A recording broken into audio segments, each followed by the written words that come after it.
Okay, let's see if I remember how to do this. Hello beautiful people, my name is Vendi. Welcome back to my channel. If you're a long-term viewer, then it's probably been a while since I've appeared in your subscription box. Suffice it to say that between COVID and working on my master's thesis and just about everything else going on in life, I wasn't really up to making booktube content as regularly as I would have liked, and I didn't want to leave you guys with giant gaps wondering where I'd gone, what had happened. But with my thesis now winding down to a close and everything kind of getting a little bit more settled in my personal space, I've been itching of late to return to this community that I've built and start not just reading books, because I have been reading books, don't you worry, but also talking about them, engaging with them, making sure that I am part of this community that is so important to me and that I want to be a part of. So in the spirit of getting back into things, returning to the bookish internet, as it were, I figured the best return video possible would be pretty much to show you guys the sorts of things that I'm going to be reading in the coming year. Now, part of what made booktube harder to stick with for me as things got busier in my life was feeling like everything had to be pretty regimented, you know, a TBR every month and then a wrap up of that TBR every month and staying on top of new trends, etc., etc. So for 2024, I'm not doing any of that. I'm going to be focusing on reading the books that I own, whether or not they are hyped new releases or just things that have been on my shelves for a million years. Basically, I'm going to be doing whatever I can to keep the pressure off of this because reading is my favorite thing to do besides writing. I want to keep enjoying it, and I want the enthusiasm and the joy that I hopefully spread to you guys to be as genuine as possible. I think it's going to make it a lot more enjoyable for me, and hopefully it's going to be a lot more enjoyable for you guys to follow my little reading journey on here as well. So with that out of the way, let me get started and show you what I'm going to be reading in 2024. One of my primary goals for 2024 is to actually finish things. So in the spirit of that, I guess the first books in my sort of priority TBR, the ones that I'm going to be getting to first, are all of the books that I am currently reading. I am partway through each of the books that were in that stack. Some of them, like Catherine Arden's The Bear and the Nightingale, are books that I had read previously and want to revisit for whatever reason. This I'm going to be buddy reading with my friend Katie and our friend Elaine, just because the mood feels right for this. It's very wintry outside, snow is falling, probably in Boston it will continue to fall throughout March, so I have a good long while to finish this series. Others, like this bind-up of Andrew Lang's fairy books, are not only stories that I got into ages ago in my reading life, way before I'd even considered making content, like when I was 12, 13 years old, maybe even before, and that I'm revisiting now because I have fallen even more deeply in love with folklore and the way that it changes how stories are told over time and the sort of cultural mores and concerns that those fairy stories then reflect and can tell you about a given culture. So I'm excited to read those with a more mature eye, especially one that is now more in tune with basically the world of folklore and the study thereof itself. And still others on this list are continuations of series or conclusions to series that I've started and loved and I want to continue with, such as Cassandra Clare's Queen of Air and Darkness, the conclusion to the Dark Artifices trilogy. I want to get caught up with my Cassie Clare reading because not only have her stories sort of shaped the way that I read and even write to some extent, basically since I was in middle school, but her books are also incredibly long for the most part, and the more you fall behind with them, the harder it is to sort of get the urge and the confidence to pick up these absolute tomes again. Likewise for Tamsin Muir's Harrow the Night, the second book in the Locked Tomb series. I had tried reading this book close to when it first came out, and something about it just like freaked me out a little bit too much, and as it turned out, I'd never fully completed it. But I do want to continue with this series because I absolutely adore it, and I reread Gideon recently. Now, while these books aren't as thick as Cassandra Clare's books, they are definitely packed full of a bunch of mindfuckery and twisty-turny, almost gaslighty story beats, where if I haven't read the previous books in a relatively recent span of time, I'm gonna feel like I'm going crazy while I'm reading them because they are telling me different things than I remember happening in the previous books. Honestly, I feel like Tamsin Muir's entire Locked Tomb series is sort of like a giant shitpost, and I can't wait for the fourth book, Alecto the Ninth, to come out. We don't have a release date yet, but I'm hoping it's relatively soon, but not too soon, so that I can finish up Harrow and third book, Nona the Ninth. But again, it's another story that I'm really, really interested in, and I'm part of the way through, and I would like to actually finish it. because the more books there are on my currently reading list, the harder it becomes for me to like beat the choice paralysis and decide which one I'm actually going to be picking up. Again, can't restate it enough. I need to be finishing things in 2024, and this is one that I'm very excited to do as quickly as possible. And the last of the books that I'm currently reading that kind of falls under the category of continuing or finishing up series that I love already and I just want to keep going on with is continuing on with Robin Hobb's Realm of the Elderling series. I am now starting the Tawny Man trilogy, beginning with Fool's Errand. This is another series that I am buddy reading with my friend Katie, so we are taking them a lot slower. And I'm really appreciating the way that we're doing this because it allows us to sort of absorb the richness of Robin Hobb's world and character building and the collaborative nature of the way that we're reading it, where we're like doing a couple chapters and essentially having like a mini book club of our own where we can just like talk about the way that this story impacts us and the meaning that it has for us both individually and as sort of a pair of readers is really special and important to me, especially considering that this series follows the protagonist of the first trilogy in the Realm of the Elderlings. So picking him back up and seeing how he's grown now that I have grown a little bit since the first time I picked up his story feels really right, and it's kind of like a homecoming. So this is another one that I'm really excited to actually get to finish. Now, in a similar sort of vein to wanting to continue on with things and pick up things that I've already picked up and then sort of put down, I also want to be giving some old favorites some rereads. Particularly, I want to focus on rereading old favorites that now have a new installment or the conclusion of the series is finally out. Basically, so I can give these new installments a better chance by being as immersed as possible in the story instead of just in the sort of vague memory of the previous books that I have and hold dear in my heart. But also to give myself the experience of reading these stories that live so dearly in my heart with more mature adult eyes and just sort of see what new things I can get out of the stories now that I'm a better reader. Among these books are the Girl of Fire and Thorn series by Ray Carson, Kristen Kishore's Graceling, which has 2 installments now that I haven't read, so I definitely need to catch up on these as quickly as possible, and Garth Nix's Sabriel, which doesn't have new installments out, but I haven't continued on with the series after Sabriel, and I think that I would absolutely love all of them if we're basing it on my love of the first book. And all 3 of the books that I just mentioned are things that have sort of sat near and dear in my feelings for a very long time. They're like, to the best of my recollection, they're all like early 2010s, maybe even before that, releases. So I'm excited to see how they'll hold up, though I'm a little bit nervous.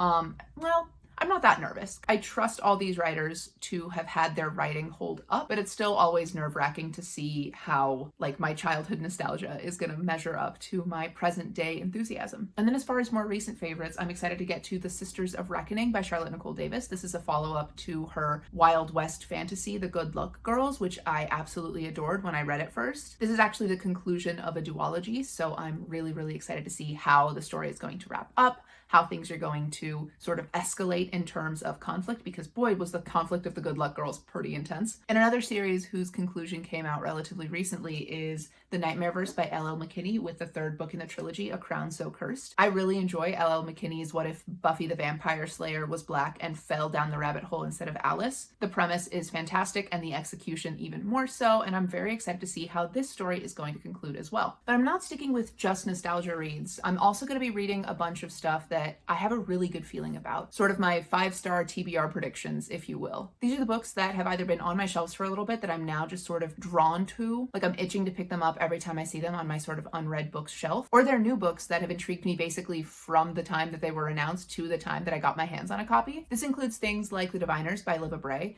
This series isn't one that I was interested in when all the hype was going around on the booktubes, but I picked up the audiobook of the first book on Libby a little while back, and I was absolutely captured by the sort of roaring 1920s, very Gilded Age, decadent feel of the writing. Unfortunately, a huge slump hit me right about the time that I was picking up these books as well. Not because of these books, it was just a bunch of thesis deadlines and things coming in quick succession of one another, and it ruined my ability to do anything but write. So I'm very excited to give these books the chance that I think that they deserve. The same goes for Becky Chambers' The Long Way to a Small Angry Planet. This is the first in her sort of hope punk companion series of sci-fi novels. I recently read her Monk and Robot, I think is the name of the series, the one with the tea monk, and I absolutely fell in love with how quietly gentle yet strong her writing was. The atmosphere of her books is wonderful, and I've had this one recommended to me by some friends in real life, so I'm very excited to like sit down and curl up with what promises to be like a warm hug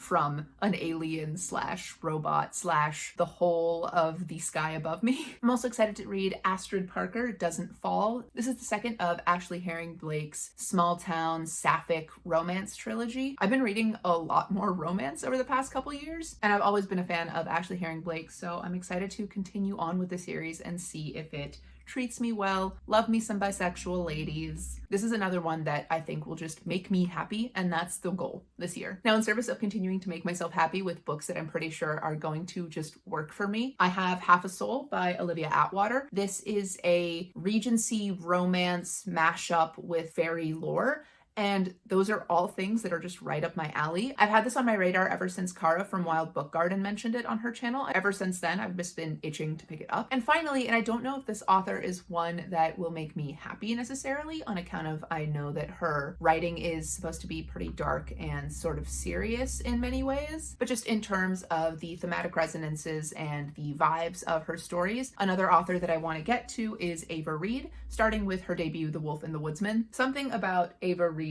and the work that she does calls to me on like a deep spiritual level. At this point, I'm pretty in tune with the sort of things I like, and everything about this promises to be the sort of thing I like. And then, well, you know how I said at the beginning of the year that I wasn't going to have like TBRs or challenges and that sort of thing?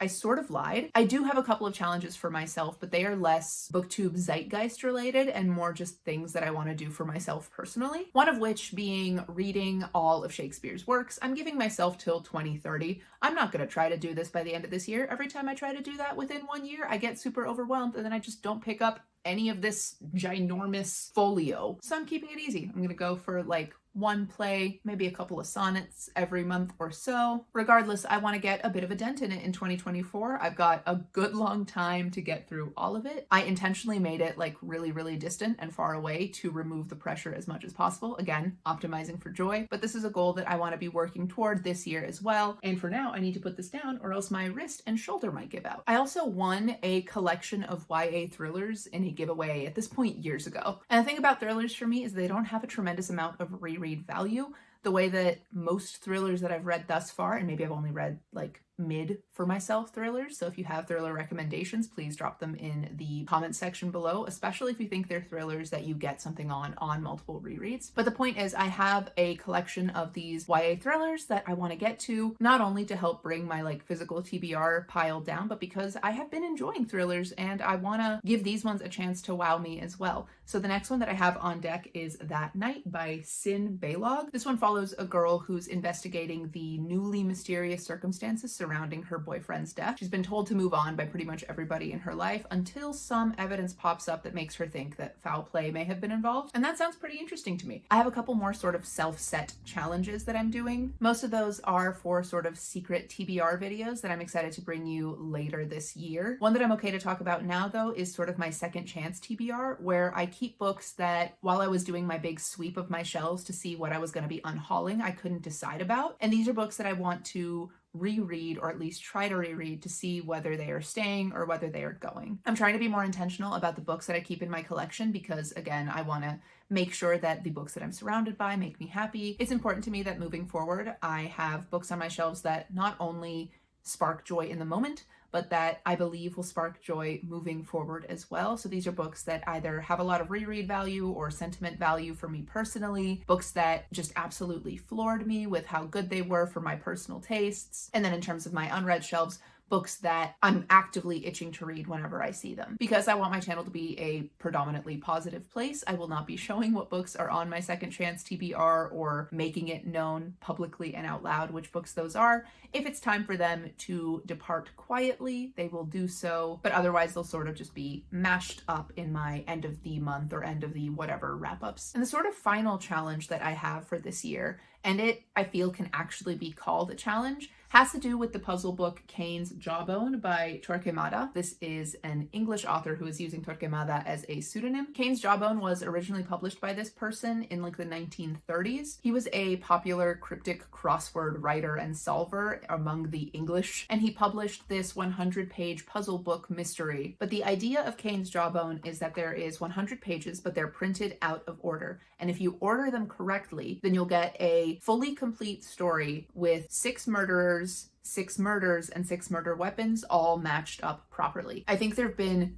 4 total people who have solved it thus far. And because I am the way that I am, I'm fully convinced in my sort of delusional self that I'm gonna be the 6th. And the reason that I think that I might actually be able to do this is not just because I have pretty solid pattern recognition and that I'm pretty good at puzzles, but because I'm tremendously stubborn, especially when it comes to getting a story complete that I want to read. And the idea that there's only 4 people that have ever read this story the way that it was intended to be read makes me desire so deeply to be part of that club, not for bragging rights, but just so that I get the story right. If this is a thing you're interested in, please let me know and I'll make like vlogs documenting the experience of trying to solve this. I will not be including the solution because sort of the point and the beauty of this is that you kind of have to solve it for yourself. That's another big draw of it for me personally, is that there's not someplace I can go and just find the solution, because I wouldn't have wanted that anyway. The point of a puzzle is to do the puzzle. Otherwise, you know, what are you doing? But sort of out of respect to Torquemada and the other solvers,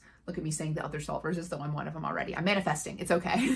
But out of respect to his work for creating this really difficult puzzle, and out of respect to the solvers for having figured it out, I want to sort of keep the spirit of that alive, but in the spirit of absolutely humiliating myself on the internet and showing just the breakdowns that I'm sure are going to happen as I'm like pull my hair out trying to figure out what's going on in this book. I am willing to make videos about this if you guys are interested in it, so just let me know. And that is it. We've come to the end of my first video of 2024. Rambly though it was, I had a lot of fun doing it, and I'm really excited to be coming back into the booktube sphere after all this time. If you've made it this far, thank you so much for watching this video. If you liked it, please give it a thumbs up, and if you like me, make sure to subscribe to my channel. I will be posting every Thursday, more or less. I know that this one's coming out a little late. Forgive me. But moving forward, I will be posting every Thursday, and I would love to have you join my little bookish family. If you have any thoughts or feelings about any of the books that I mentioned here today, please tell me about them down below in the comments. I love engaging with you guys there, and just talking books is a thing that I've missed a lot while I've been away. But if commenting is too hard for whatever reason, feel free to just leave an emoji down there. Let's go with a little blue heart. And January just feels blue to me. It just feels like a very blue type of month, probably because of all the snow and the cold. Oh, there I go rambling again. I'm really out of practice. I promise the next one will be a little bit more put together, sort of. I guess I can't really promise that. I'm never very put together. Regardless, that is all for me. Thank you again so much for watching, and I hope to see you with another video very soon. Goodbye.